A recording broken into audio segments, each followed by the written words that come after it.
बिस्मिल्लाहिर्रहमानिर्रहीम। प्यारे बच्चों, आज हम समाजी साइंस जमात 8वीं के सबक नंबर 6 अंग्रेज़ी हुकूमत का भारत पर असर, इसका पहला पार्ट हम जो है हमारे सबक नंबर 1 से 4 के बीच में पढ़ चुके हैं। अब हम सबक नंबर 6 में देखेंगे कि अंग्रेज़ी हुकूमत का भारत पर असर। अरुणा अली अलसबा गौर से अखबार पढ़ती थी, तब उसकी बेटी पूर्वा पास बैठकर घर काम करती थी। अरुणा ज़ोर से पढ़कर बोली, लीबिया में इनकलाब। ये सुनकर पूर्वा ने सवाल किया, मम्मी लोग किस लिए इनकलाब करते हैं? अरुणा ने जवाब दिया, देख बेटा, लोगों की ज़रूरतें तश्कील ना पाए और लोग इक्तिसादी तौर पर बेहाल बने तो इनकलाब की तरफ माइल होते हैं। हमारे मुल्क में अंग्रेज़ी हुकूमत के दौरान भारत में लोगों की हालत बेहद कंगाल हो गई थी। तब ऐसा ही हुआ था। चल तुझे मैं उस दौर की हिंदुस्तानी ज़िंदगी की बात बताऊं।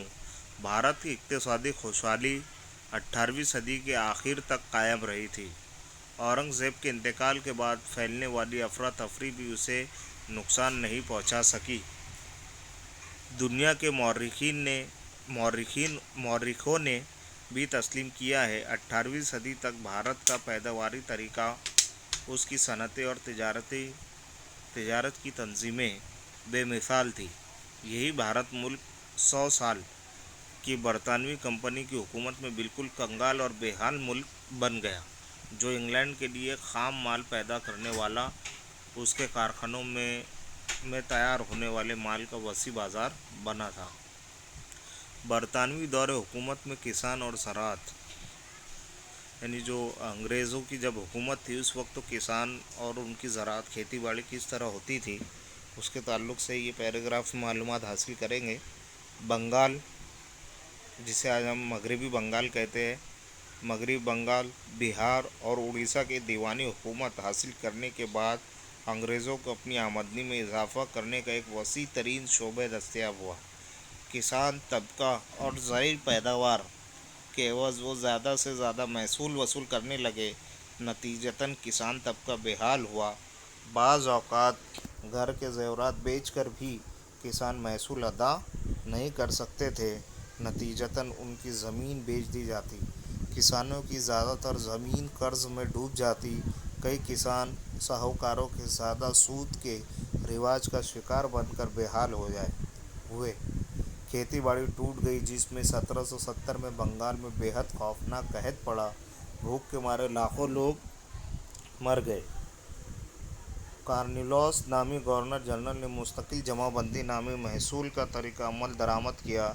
इस तरीके के मुताबिक कंपनी ने हर साल के लिए ज़मीन का महसूल तय किया।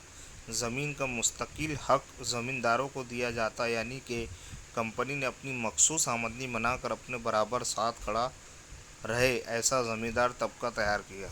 एक तरफ किसानों ने सख्त मेहनत की, तेज़ धूप बर्दाश्त करके ज़मीन जोत कर फसल पैदा करते, उनका इस्तेसाल होता। ये कार्ल वॉज उनकी तस्वीर है, जो गवर्नर थे बंगाल के, और ये तबाहशुदा किसान की तस्वीर इसमें दर्शाई गई है। देखते हैं आगे। समाजी ज़िंदगी को लगा गहन। अंग्रेज़ों के दौर में समाजी ज़िंदगी को गहन लगा। वॉर्न हैंग्स के दौर में महसूल वसूल करने का काम जिसे सौंपा गया था उसे कलेक्टर कहा जाता। वो मुंसिफ का काम भी करते। बरतानवी सियासी तंजीम के ऐसे कानून से हमारे मुल्क की कदीम देहाती स्वराज के रिवाज का ज़वाल हुआ। पुराने ज़माने में हर एक गांव एक छोटी जमहूरी हुकूमत की तरह था। ग्राम पंचायतें ही गांव के तमाम इंतज़ाम संभालती। मुल्क की रीढ़ की हड्डी की मानिंद देहाती स्वराज की तंजीम थी। बैरूनी हमलों के दौरान और सल्तनत के निज़ाम हुकूमत के दौरान भी हमारी देहाती स्वराज तंजीमें अटल खड़ी थी। अंग्रेज़ों की शुरू की हुई इस नई तर्ज हुकूमत की वजह से इस तंजीम का ज़वाल हुआ। कंपनी सरकार ने समाजी इस्लाह का जो तरीका अपनाया था, उसने लोगों में खौफ पैदा किया। लोगों को लगा कि कंपनी सरकार इदारे के मुताबिक ईसाई मज़हब कबूल करवा कर भारत के मज़हब और तहज़ीबी का खात्मा करना चाहती है। रेलवे और फ़ौज में भारत के समाजी निज़ाम को बार बार नज़रअंदाज किया जाता, ऐसे अकायद लोगों में पैदा हुए। आगरा में ऐसा ऐलान ज़ाहिर किया गया था कि हर एक हिंदुस्तानी अंग्रेज़ों को सलाम करे। अगर ऐसा ना किया जाए तो वो जुर्माना या सज़ा के काबिल माना जाता। नतीजतन अंग्रेज़ों की जानिब से हिंदुस्तानियों के दिल में गुस्सा और नफ़रत के जज्बात पैदा हुए। हिंदुस्तानी तिजारत और सनतों का खात्मा। अंग्रेज़ों के दौर में जो तिजारत, कारोबार, बिज़नेस था और जो बड़ी बड़ी फैक्ट्रीज़ थी, सनत थी, उनका खात्मा। हिंदुस्तान की दस्तकारी यानी हाथ से जो काम किए जाते थे, यूरोप नेज़ एशिया को ज़रूरत के मुताबिक कपड़े का तमाम माल फराहम करती। मगरिब के ताजिर यहाँ माल खरीदने आते। हिंदुस्तान में बनने वाले पटसन, ऊन, रेशम और सूती कपड़े की बैरूनी ममालिक में मांग रहती थी।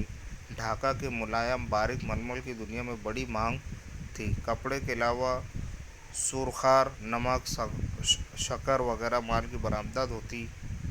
उसके एवज़ भारत में बेशुमार सोना चांदी की दरामदात होती थी। बरतानवी हुकूमत का अमल होते ही ये सूरत हाल बदल गई। सोने चांदी के रौ मुतज़ाद सिमत में बहने लगे। सनती इनकलाब की इब्तिदा में अंग्रेज़ सिर्फ बंगाल से ही आज के हिसाब से गिना जाए तो 500 करोड़ रुपए सिर्फ 2 दहाइयों की हुकूमत में ले गए थे। सोचिए पूरे मुल्क से कितनी दौलत अंग्रेज़ों ने इकट्ठा की होगी। भारत में पैदा होने वाला खाम माल यानी कच्चा माल और भारत से इकट्ठा किए हुए रुपये की मदद से अंग्रेज़ इंग्लैंड में सनत और तिजारत को फ़रोग़ देने लगे। उनके कारखाने ज़ोर शोर से चलने लगे। इंग्लैंड में बनने वाला माल भारत में बिना महसूल के आता, जबकि हिंदुस्तान के कपड़े पर 80% तक टैक्स नाफिज किया। नतीजतन भारत में पैदा होने वाला माल भारत में ही महंगा पड़ने लगा। इस मुकाबले में भारतीय दस्ती सनत और सनती तिजारत नहीं चल सके। इस बरतानवी पॉलिसी की वजह से कपड़े बनाने की सनत, धातों की सनत, नेज़ कांच की सनत, कागज़ की सनत और जहाज़ तामीर करने की सनत जैसी हमारी बेशुमार फ़नी सनतों का खात्मा हुआ। लाखों कारीगर बेकार हुए। आहिस्ता आहिस्ता भारत के देहाती कारीगरों की गरीबी बढ़ने लगी। इस्लाहात से मुताल्लिक़ शुबा। विलियम बेंटिक जब भारत में गवर्नर जनरल बनकर आया तब इंग्लैंड में अखलास पसंद ख़यालात आहिस्ता आहिस्ता फैल रहे थे। इस तब्दीली का थोड़ा असर हिंदुस्तान तक पहुंचा। अंग्रेज़ हाकिम अवामी ज़िंदगी में दिलचस्पी लेने लगे। थोड़ी बहुत फ़ायदा मंद इस्लाह करके विलियम बेंटिक ने कम वक्त में ज़्यादा इज़्ज़त पाई। बेंटिक ने कंपनी के इंतज़ाम में भारतीयों को मुकाम दिया। अदालत में इंसाफ के लिए आने वालों को मादरी सामान का इस्तेमाल करने की इजाज़त दी गई। राजा राम मोहन राय और दूसरे मुस्लिहीन ने सती होने के रिवाज पर पाबंदी लगाने के लिए काफ़ी अरसे से कोशिश कर रहे थे। बेंटिक ने इन मुस्लिम की इल्तिजा को सुनकर सती की रिवाज को रोकने वाला एक कानून जो 1829 में नाफिज किया। बेंटिक के अहद में अंग्रेज़ अफसरान भारत का मुस्लिम तबका जिस तरह चाहता था उस तरह बुरे रिवाजों को रोकने के लिए कोशिश करते थे। इन इस्लाहात को भारत के कदामत पसंद लोग शक और शुबा की नज़र से देखने लगे। कंपनी सरकार ने तालीम के लिए हर साल 1 लाख रुपए खर्च करने का मुआहदा किया था, लेकिन इस पर अमल नहीं होता था। बिल आखिर बेंटिक के अहद में तालीमी कमेटी की तश्कील हुई। 1834 में मैकॉले नामी एक अंग्रेज़ कानूनदा को अंग्रेज़ी तालीम का ख्याल आया और मैकॉले ने शुरू किए हुए तरीक़े तालीम से हिंदुस्तानी नौजवानों को तश्कील बख्श फ़ायदा ना हुआ। अपने आबा व अजदाद की तरक्की याफ्ता कदीम तरीन इल्म सीखने का फ़ायदा भी हिंदुस्तानी गंवाने लगे। मुल्क में अंग्रेज़ी तालीम शुरू हुई। इस तरीक़े तालीम की मुखालफत हुई। महात्मा गांधी जी जो तो उसे ग़ुलामी की तालीम कहते। बाद में 1857 में यूनिवर्सिटियों की बुनियाद डाली गई। अंग्रेज़ी तालीम की बदौलत अंग्रेज़ों को मर्ज़ी के मुताबिक तालीम याफ्ता कारकुन मिलने लगे। इसके बावजूद हिंदुस्तानी भी तालीम हासिल करने लगे और उससे आज़ादी के लिए मिल्लत पसंद ज़हन की तश्कील होने लगी। صنعتی انقلاب کی وجہ سے کارخانوں کو زور و شور سے چلانے کے لیے، مال کی آمد و رفت کے لیے، نقل و حمل اور خبر رسانی کی مانگ کو تکمیل تک پہنچانے کے لیے نئی نئی مشینوں کی ایجاد ہونے لگی۔ ہندوستان میں بھی اس کا استعمال کیا جائے تو ہماری تجارت کو فائدہ حاصل ہوگا، نیز فوجی قابو بھی رکھا جا سکے گا۔ اس قسم کے مقصد سے بھارت میں ریلوے کی ابتدا کی گئی۔ بھارت جیسے وسیع ترین ملک کے ہر ایک حصے پر چوکسی نظر رکھنے اور غیر ملکی ریاستوں کو خبر رسانی کے لیے ضرورت پڑنے پر 1854 سے ڈاک اور تاجر کی خبر رسانی کا جدید طریقہ اپنایا گیا۔ ساتھ ہی ساتھ ملک میں چھاپا خانہ پریس اور اخبار کی وسعت بڑھنا شروع ہوئی۔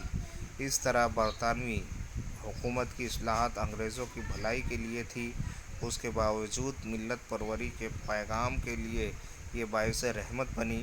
انگریزی تعلیم حاصل کرنے والا طبقہ دنیا کی روح سے باخبر ہوا، جس نے ملک میں سماجی اصلاحات اور قومی بیداری کے کام میں بے حد اہم کردار ادا کیا۔